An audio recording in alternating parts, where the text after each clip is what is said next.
안녕하세요. 보상가배상TV입니다. 경향 무조건적으로 다음을 읽어보는 코너 호모 이코노미크스입니다. 이게 바로 고지의무라는 것 때문인데요. 의학적으로 인과관계가 없다라고 하면은 네. 지급을 받을 수 있는 거고요.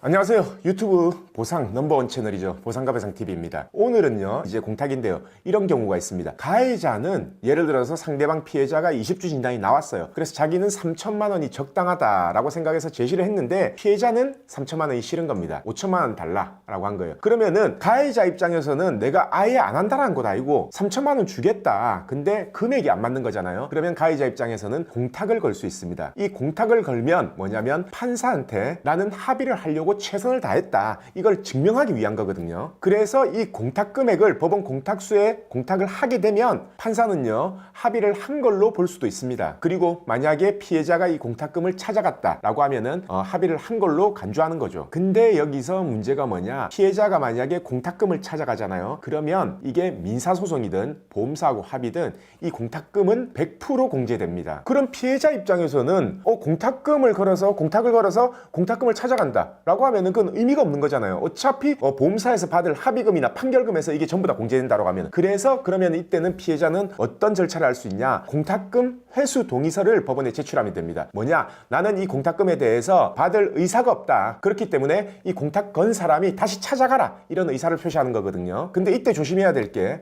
예를 들어서 피해자가 공탁금을 안 찾아갔어요. 그리고 그게 기간이 10년이 지나요. 그러면은 그 공탁금은 국고에 기속됩니다. 그거는 명심하셔야 되고요. 저희 법률사무소 보상가배상에 사건 문의를 어떻게 하면 되냐, 의뢰를 어떻게 하면 되냐, 이거에 대해서 궁금하신 분들이 많을 건데요. 네이버에 보상가배상 검색하면은 홈페이지 나옵니다. 거기서 전화번호로 전화를 주셔도 되고요. 홈페이지로 문의 주셔도 되고, 제가 아래 설명란에 링크를 걸어 놓을 겁니다. 그 링크를 통해서 상담을 남겨주셔도 됩니다. 그리고 가장 간편한 거는 카카오톡으로 보상가배상 검색하셔가지고 카카오톡으로 문의 주셔도 됩니다. 문의 주실 때요, 2주에서 3주 진단, 수술 안 한 경우, 장애가 안 나오는 경우, 이런 부분은 저희가 상담해드리기가 곤란해요. 금액을 저희도 산정을 해드려야 되는데 한시장애라도 나오면 금액이 산정이 됩니다. 근데 장애가 없는 경우에는 아예 산정이 안 돼요. 왜? 휴업손해밖에 없잖아요. 휴업손해는 자기가 그냥 입원한 날짜만 계산하면 나오는 금액인데 이 휴업세만 받고 합의가 되는 경우가 아니거든요. 보통 보험사에서는 향후 치료비를 얹어서 합의금을 제시해요. 그러면 사실은 우리가 봤을 때는 정확한 금액적으로 뽑으면은 보험사가 제시하는 금액보다 작을 수밖에 없습니다. 그래서 2, 3주 진단, 수술 안 한 경우, 한시장에도 안 나오는 경우, 이 경우는 상담이 제한될 수 있다라는 점 미리 양해 부탁드립니다. 오늘 방송은 여기까지고요. 다음번 영상에서도 좋은 주제를 가지고 오겠습니다.